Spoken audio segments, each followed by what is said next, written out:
Hello everyone, I'm Yongji Wu. I'm a final year PhD student at Duke University. Today I will present our work, MCCS, a service-based approach to collective communication for multi-tenant cloud.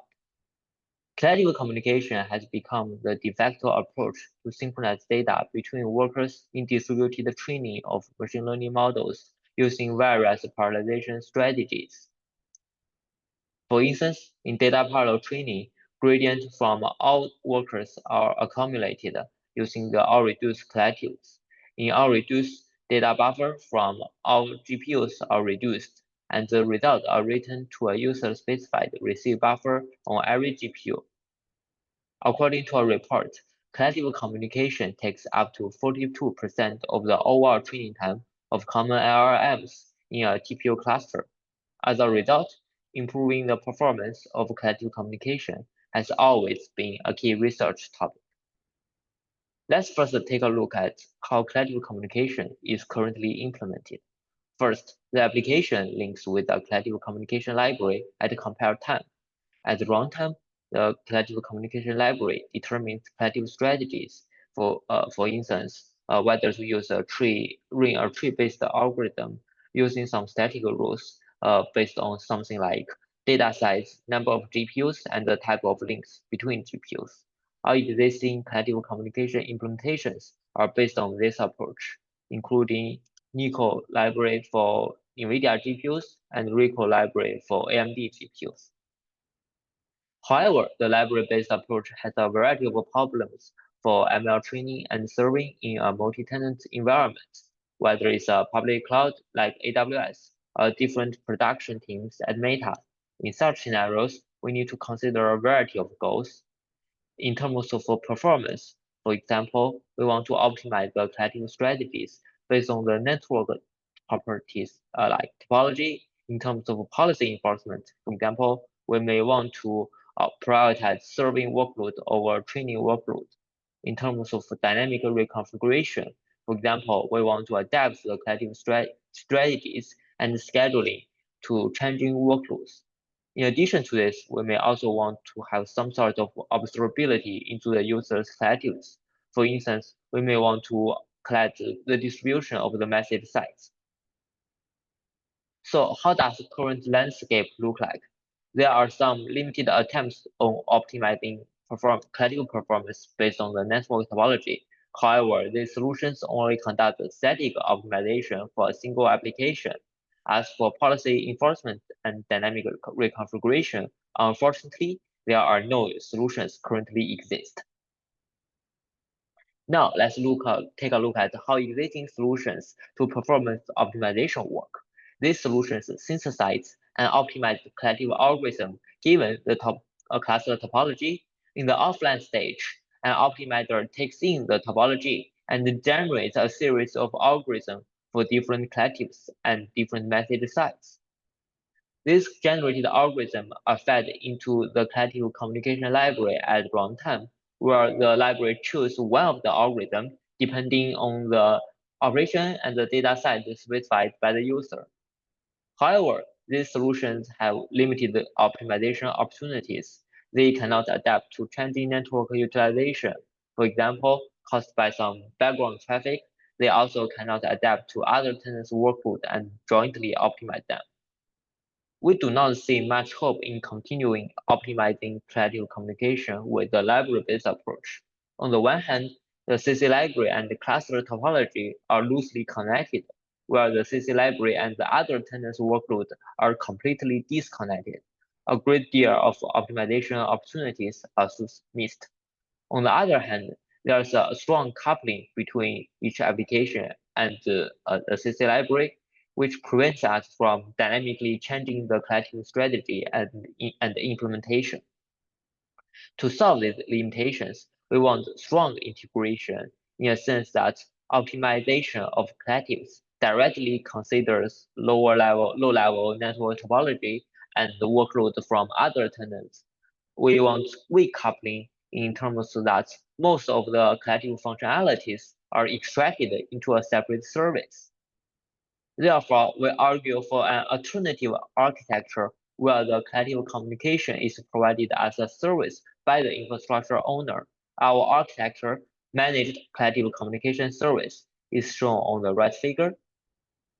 In MCCS architecture, collective communication is directly integrated into the cloud network and provided as a service. A shim library is linked into the user application. Unlike traditional CC library, the implementations of collectives are decoupled from the shim library. The shim library connects to a MCCS service and communicates with it through shared CPU memory queue and shared GPU buffers. This single MCCS service is persistent on the system and is shared across all applications on the host. With such a service-based CC, we can do a lot of things, such as jointly optimize multiple applications collective strategies, as well as a lower-level network scheduling. We can also enforce some QoS policies between different tenants applications and among many other new opportunities. Still, implementing such architecture is not trivial. There are several challenges we need to address. First, how can we decouple collectives from the applications while maintaining similar collective APIs as a library-based approach? Second, how can we flexibly support collective different scheduling policies at different levels? Finally, how can we dynamically reconfigure collective strategies at the application's runtime with minimal overhead?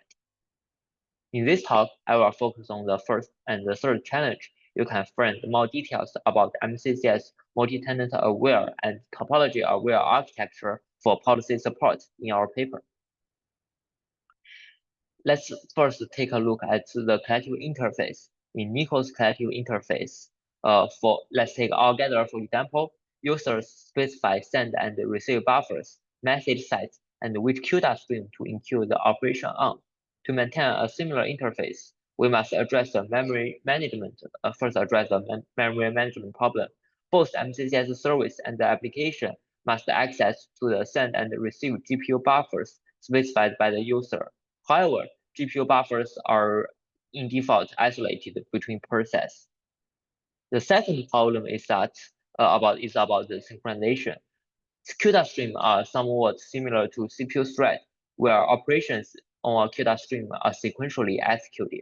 MCCS must maintain the same QDA stream semantics as in Nico, where when users calls the collective APIs on the CPU, it simply enqueues a collectives on the user-specified QDA stream.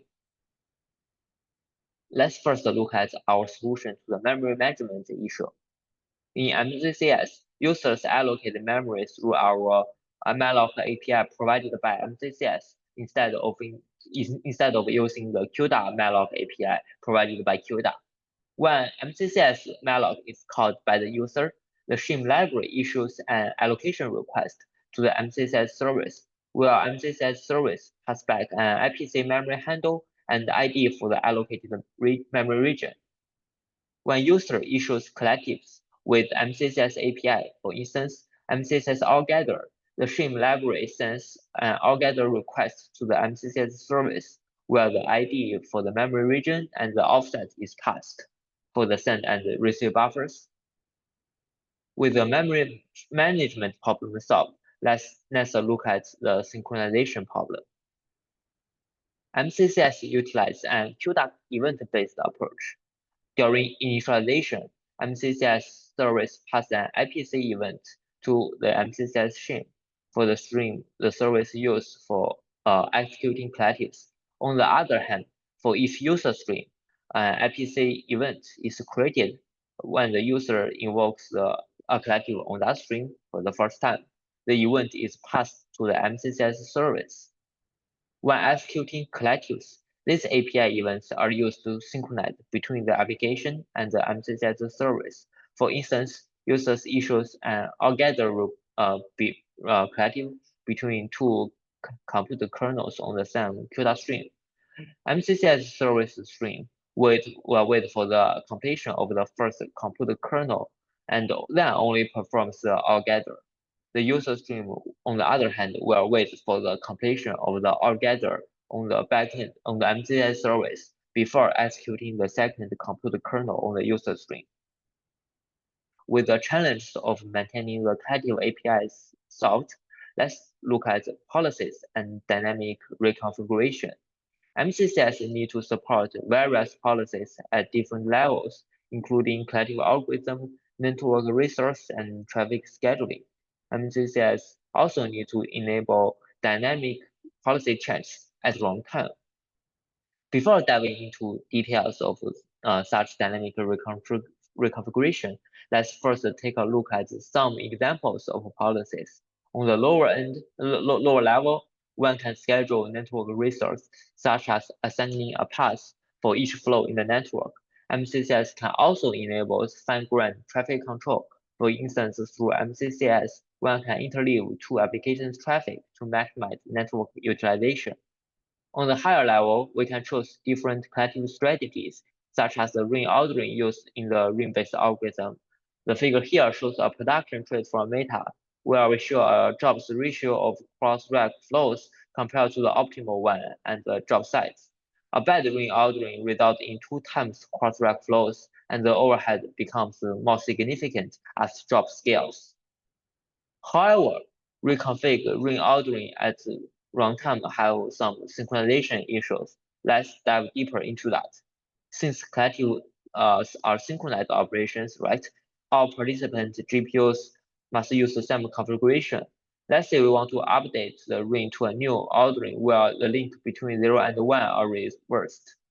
A reconfiguration command is issued to all the n+1 GPUs arriving at the GPUs 1 to n before the completion of all reduce 0. And the configuration of GPU 1 to n are updated to the new ring. However, the reconfiguration command arrives at the GPU 0 only after all reduce 1 is issued. In this case, GPU 0 will use the old ring, while GPU 1 to n will use the new one. The all reduce will hang forever. MCCS to use an altogether-based synchronization to solve this problem. After the reconfiguration command arrives at each rank, a command passed altogether is first performed to collect the sequence number of the last launched collective. The altogether is only completed after GPU 0 receives the reconfiguration command, and we found that the last launched collective is all reduce 1. MCCS still use the old ring to complete all reduce 1. Only after all outstanding collectives are completed, the configuration is updated to the new ring, and all collectives from now on will use the new ring. The key takeaway is that MCCS altogether-based synchronization only happens during reconfiguration and does not introduce any overhead on the fast data paths. With all the challenges solved, let's see how MCCS really performs. We have 3 objectives for our evaluation. Can MCCS improve the performance of a single application with our topology-aware scheduling? Can MCCS improve the performance of multiple applications with multi-tenant aware collaborative scheduling? And can MCCS QoS capability benefits training workload? In our evaluation for topology-aware collaborative scheduling, we explore 2 policies. The first one is locality-aware ring configuration, where we optimize ring ordering to minimize the cross-rack flows. We also adapt a flow assignment algorithm based on Hedera to maximize the aggregated collective performance across all applications. We first evaluate single application altogether performance on 8 GPUs, where each host has 2 GPUs. Each host also has a 100 gigabits NIC for inter-host communication. The bandwidth on the links between switches is 50 gigabits. Compared to vanilla NICO, MCCS achieves a speed up of 2.8 times. We also compare MCCS without the flow scheduling algorithm to a variant of NICO where we manually fed the optimal ring configuration to it. MCCS has negligible overhead on the larger messages, indicated by the similar performance between MCCS -FA here and NICO OR, which stands for optimal ring.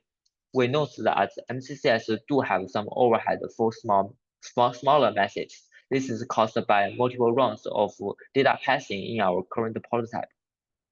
To evaluate multiple applications' performance, we place 2 applications, each using 4 GPUs across all 4 hosts.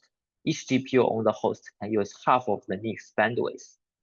In this case, MCCS also significantly boosts the performance of all applications, achieving a speedup of 2.5 times. To demonstrate MCCS QoS capability, we explore two policies: a flow assignment-based one that reserves some routes to high-priority applications, and a fine-grained traffic scheduling one based on Cassini to prioritize high-priority applications traffic. We show the throughput of 3 training workloads normalized to the values between time T2 and T3. First, there is only job A.